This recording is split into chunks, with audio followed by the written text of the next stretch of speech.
Merci, bonjour à tous. Donc à moi qu'il appartient de conclure cette journée rapidement, ce que je ferai sans mal parce que tout a déjà été à peu près dit. Donc je vous passerai simplement deux messages. Le premier, c'est que le big data, on est dedans, ça y est.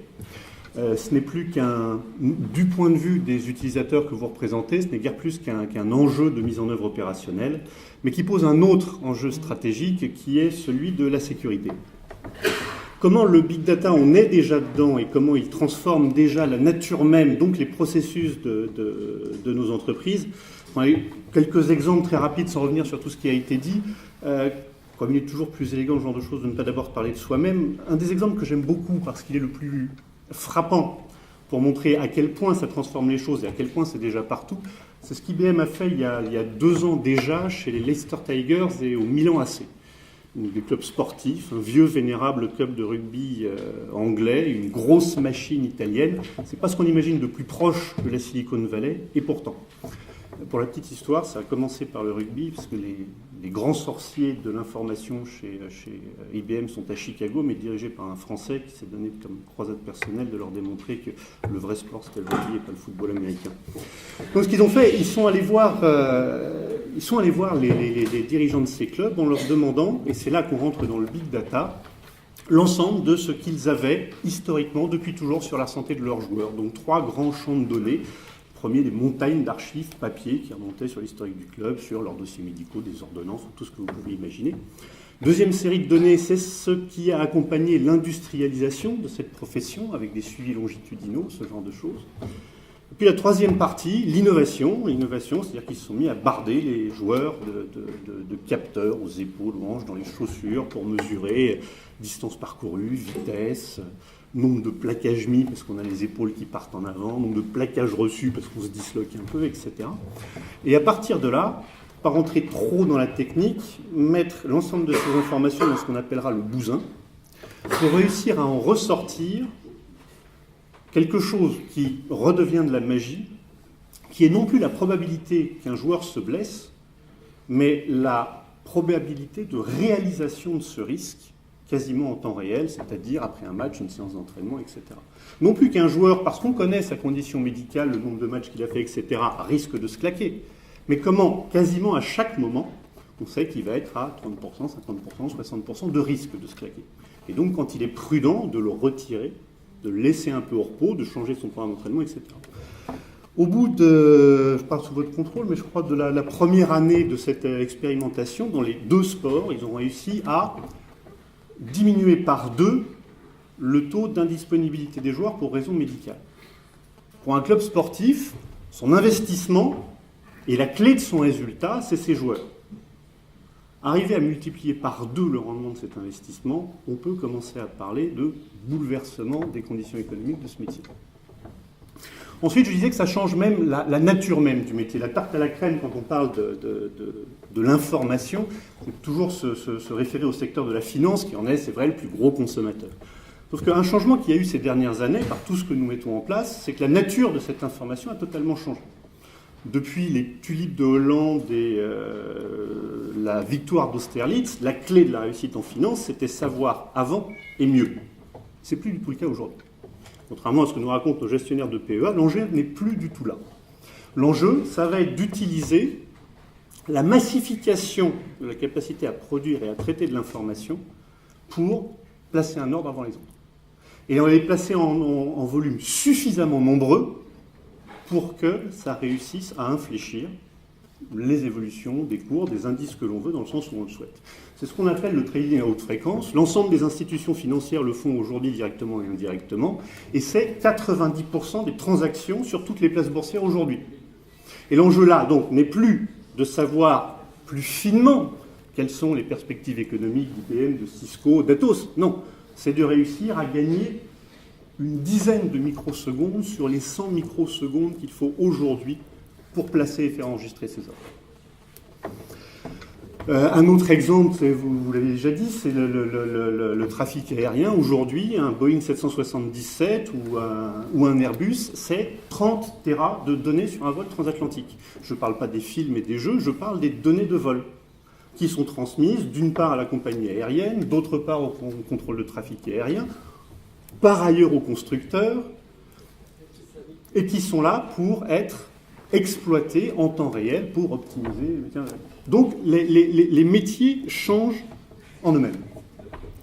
La manière dont nous faisons ces métiers, c'est-à-dire du commerce, change aussi. Alors, je ne vais pas non plus revenir sur l'ensemble des choses qui sont citées, mais aussi pour vous donner un indice de la manière dont ça a changé. Je ne sais pas si on a des représentants du secteur du textile et de la mode ici aujourd'hui, mais quand on regarde ce qui s'est passé dans ce domaine ces 5-6 dernières années, quelles sont les marques qui sont tombées, celles qui sont montées, eh bien, pour la grande majorité d'entre elles, si ce n'est la totalité, ce qui a été l'enjeu de ce succès ou cet échec, ce n'a pas été tant la transformation de leur cœur de métier, comment ils ont changé des collections, de la qualité de leur coup de poids, c'est comment ils ont utilisé les chaînes d'information, soit pour totalement bouleverser leur processus de production ou de logistique, ce sont les exemples de H&M et de Zara, soit pour totalement repositionner leur marque en transformant la relation qu'ils avaient avec le client. L'exemple typique français, c'est Lacoste, qui est passé des cités à quelque chose d'à nouveau beaucoup plus haut de gamme, ou encore sur uniquement dans la manière dont on a géré les canaux digitaux et les réseaux sociaux, la création quasiment de toutes pièces, de petits trucs qui jusque-là n'existaient pas en tant que tels, comme des désiguales. Donc là aussi, un déport de la criticité du métier, de la manière dont on le fait, qui va être sur l'adoption et l'insertion dans les processus métiers de ces canaux d'information. Puis, dernier exemple, qui est là est directement lié à la manière dont on gère les processus en interne. Je prenais l'exemple de l'automobile. Ce qui est le plus coûteux et le plus long dans l'automobile, c'est tout ce qui va du prototypage au lancement, c'est-à-dire le dessin, le prototype, les essais, les crash tests. C'est long, c'est coûteux, il faut produire des vrais machins pour les lancer dans des murs, c'est totalement inefficient. On a aujourd'hui la capacité, toujours par ces puissances de calcul et cet usage extensif d'un nombre potentiellement infini de données, de virtualiser tout ça.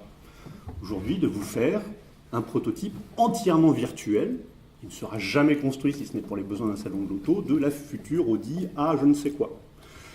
Que ce modèle entièrement virtuel va être testé sur des routes et dans des conditions météorologiques tout aussi virtuelles. Et qu'on va en prendre quelques dizaines pour les cracher dans des murs virtuels avant de commencer, après avoir gagné énormément d'argent et énormément de temps, à produire réellement le véhicule en question.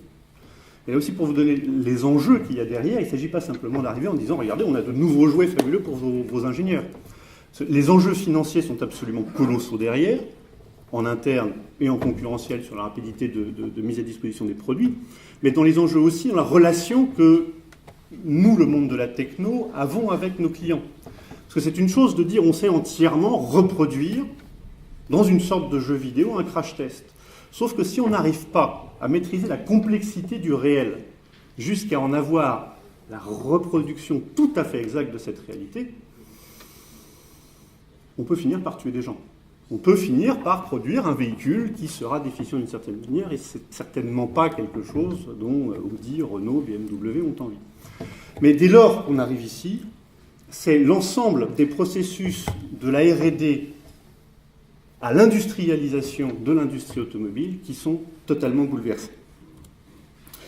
Donc ce big data, c'est avant tout une affaire de processus dans l'entreprise. Si vous nous écoutez trop, nous on est les geeks, on nage dedans, donc on va avoir assez vite tendance à vous parler de la boule de cristal ou de la lampe d'Aladin, le machin magique qui va prendre tout Internet et vous en sortir la réponse à la grande question de l'univers. En fait, le big data comme enjeu opérationnel dans l'entreprise, c'est d'abord de mettre en place les outils et les processus qui vont permettre de mieux exploiter la diversité, la variété, les volumes grandissants et la rapidité progressive des flux d'informations qui sont déjà dans l'entreprise. Et ça, du point de vue des processus de gestion de l'information de l'entreprise, ça se fait à deux niveaux. Le premier niveau, c'est de passer sur déjà des outils qui sont déjà maîtrisés et connus, qui sont nativement conçus pour être plus agiles sur la corrélation de ces informations dans ce qu'elle a d'utile à chacun des métiers. Ça va être un Salesforce pour la CRM, ça va être un Taleo ou un Workday pour les ressources humaines, puisque vous en parliez. Et en quoi est-ce que ça vient modifier la construction et la gestion du processus de l'entreprise? C'est là où avant on avait des outils informatiques qui étaient là pour produire d'une manière linéaire de l'information, qui rentrait ensuite dans les processus de gestion de l'entreprise. On a maintenant des systèmes qui sont conçus pour capter la variété de ces données et en permettre l'usage le plus large possible pour que les processus de l'entreprise soient repensés en fonction de la valeur que l'on cherche. Si je reste sur l'exemple des RH et d'un Workday ou d'un Taleo, c'est une plateforme dans laquelle vont pouvoir être rentrés de la manière la plus indifférenciée possible tout ce qui fait la personne RH du salarié. Son parcours, son CV, ses performances, ses compétences, ses désirs de carrière, etc. Et la richesse de cette plateforme va être de permettre la corrélation de cette information pour produire un objet d'information aux ressources humaines sur lequel on va pouvoir repenser non seulement les processus RH de la société, mais en plus la manière dont ces processus RH vont rendre un meilleur service aux autres services, aux autres organisations de l'entreprise. Ensuite, on peut s'amuser, ça vous trouverez toujours, à ouvrir ça vers les réseaux sociaux, l'Internet, etc. C'est-à-dire donner de la richesse sur cette nouvelle manière de penser ces processus pour son activité, pour l'enrichir à un autre degré.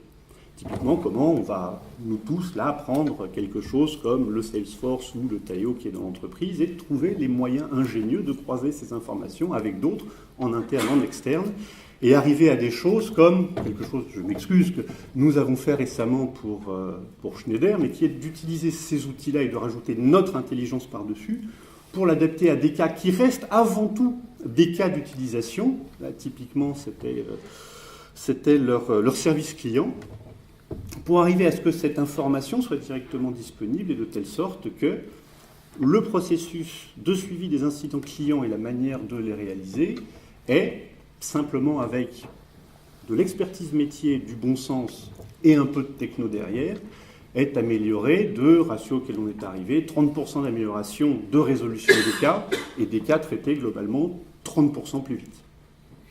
Donc voilà, premier message, ce big data, c'est une affaire d'expertise métier et d'insertion opérationnelle dans les processus de l'entreprise sur cette question fondamentale. Si l'on considère toute cette information qui est maintenant disponible par ses caractères de volume, de diversité, de rapidité avec laquelle elle transite, de confiance que l'on peut avoir en elle, en quoi est-on capable d'améliorer notre manière de faire, chacun d'entre nous, notre métier? Le cloud n'étant à ce stade de la définition que l'environnement technique générique pour faire fonctionner tout ça, là où va transiter, être stocké et être traité cette donnée, ce que vous appeliez la quincaille. Maintenant, le fait de mettre toute cette information au même endroit, quel est ce degré de porosité dans l'ensemble des processus de l'entreprise, avec une telle valeur ajoutée dans tout ce que cette entreprise va avoir de différenciant ou d'efficace dans sa performance? Ça ouvre, et c'est là l'enjeu stratégique, des enjeux de sécurité phénoménaux et juste là inconnus. Ça change même la nature de la sécurité informatique. La sécurité informatique jusque-là, c'était jamais que une transposition en 0 et en 1 de la sécurité physique, c'est-à-dire il y a des accès, il faut les fermer, il y a des passages, il faut les contrôler. À l'ère du cloud et du big data, la sécurité informatique est devenue totalement différente. Il se passe des choses dans des flux extrêmement divers, dans des environnements totalement ouverts. Il ne s'agit plus d'empêcher ça, c'est le contraire de ce dont vous avez besoin. Il s'agit d'être capable de comprendre en temps réel et d'anticiper tout ce qui peut potentiellement s'y passer de menaçant, sachant que par définition, toutes ces menaces nous sont inconnues au moment où elles vont se produire. L'indicateur qui sont rentrés dans la technique de la cybersécurité le montre ici, c'est le carré que vous avez à droite, est effrayant mais vrai. Il faut en moyenne, dans le monde de l'entreprise, on ne parle pas du PC qu'on a chez nous, dans le monde de l'entreprise, un jour pour qu'une attaque, donc la pénétration d'un système, réussisse. Il faut ensuite 245 jours pour qu'on s'en rende compte. Il y a même un cas qui a défrayé la chronique, et dont on peut parler, puisqu'il est sorti dans la presse, c'était le cas d'Areva, où il a fallu plus d'1 an pour réaliser que des gens avaient utilisé des failles de sécurité pour rentrer dans les processus les plus critiques de l'entreprise. Qu'est-ce que ça veut dire? Ça veut dire que pendant 243 jours en moyenne, si quelqu'un réussit à s'introduire avec une idée malveillante dans vos systèmes, c'est 243 jours, c'est open bar.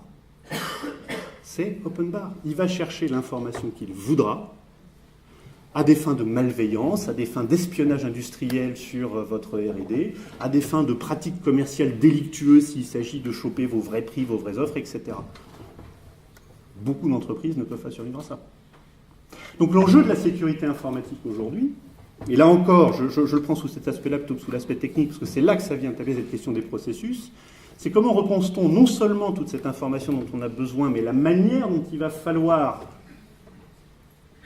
s'en occuper ou trouver la bonne personne pour s'en occuper afin que cette criticité reste positive et ne se retourne pas contre les utilisateurs. Je m'excuse de ce schéma qui est en anglais, mais la cartographie des menaces en question, on la connaît et elle est assez simple, mais ça vous montre la complexité de la tâche que ce qui va devenir votre opérateur de sécurité informatique a à traiter, parce que chacune d'entre elles est assez simple, en fait.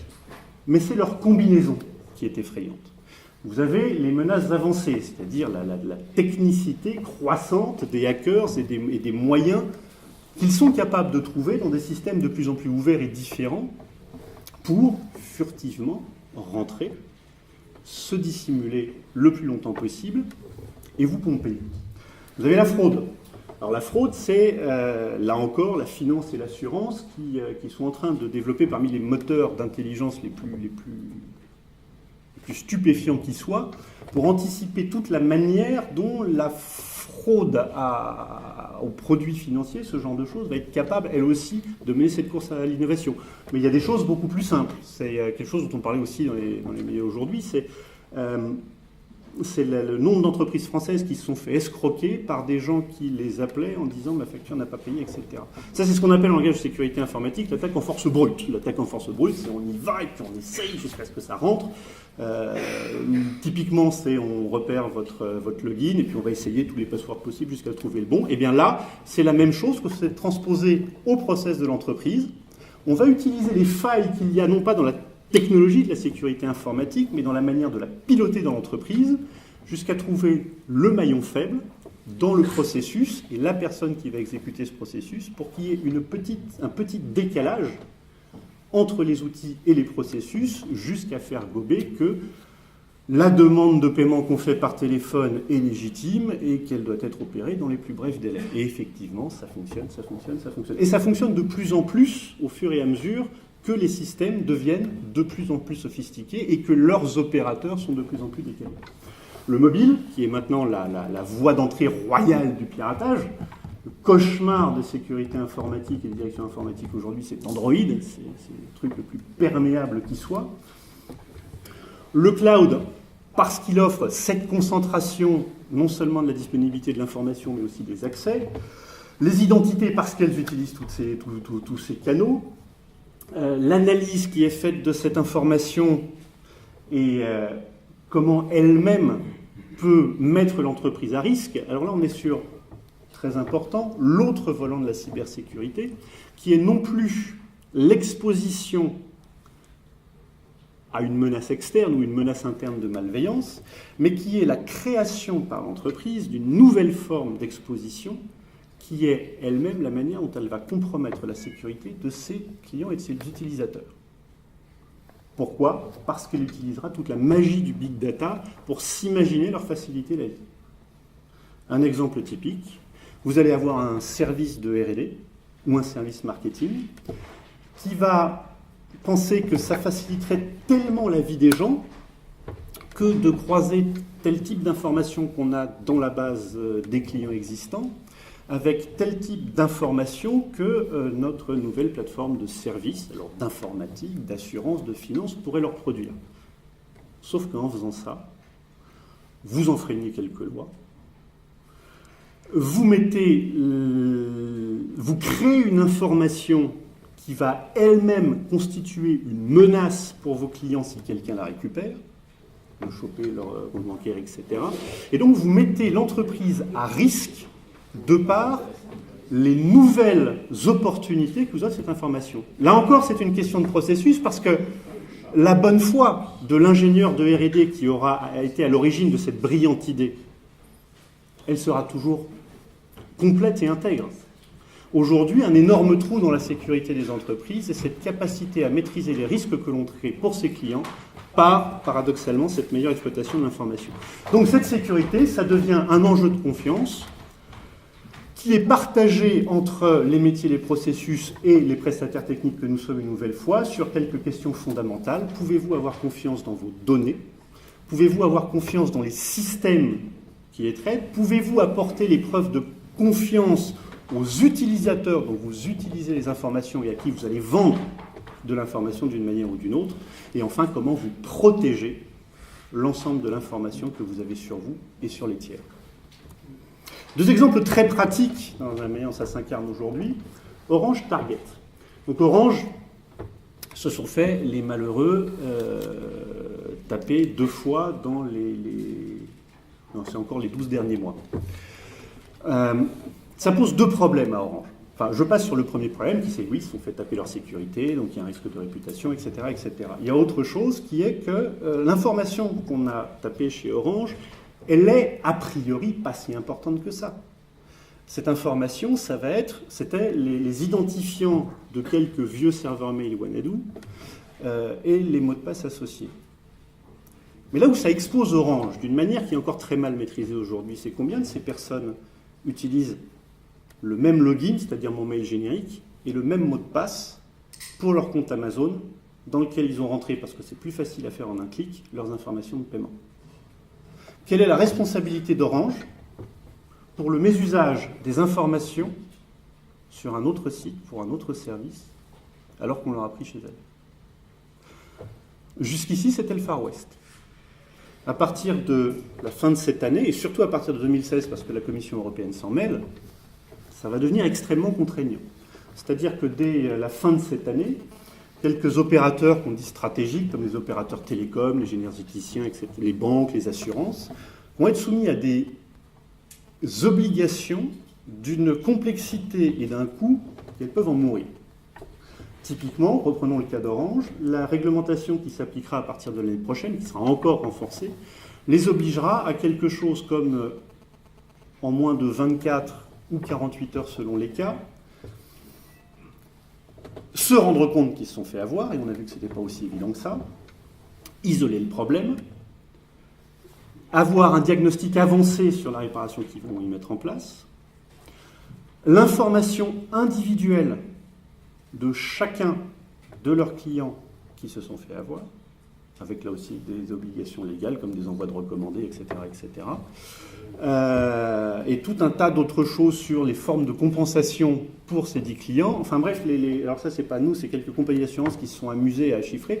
On peut arriver à un coût d'une centaine d'euros par personne qui a été touchée par cette faille d'information. Multipliez ça par exemple 1,5 million, et vous vous rendez compte du coût qu'a la sécurité informatique dans les processus de l'entreprise avec ces réglementations qui vont augmenter. Le cas de Target, il est intéressant. Je pense que tous les gens qui vendent de la cybersécurité l'utilisent. C'est que là, non seulement ils ont eu le même problème, mais en plus, le CEO s'est fait virer. C'est-à-dire qu'on en arrive à un niveau de prise en compte, y compris jusqu'au conseil d'administration, qui fait que c'est plus le problème de ces barbouilleurs de la DSI. Non. Ça met la direction même de l'entreprise à risque pour son côté personnel. Et je finis là-dessus, pour vous laisser le mot de la fin.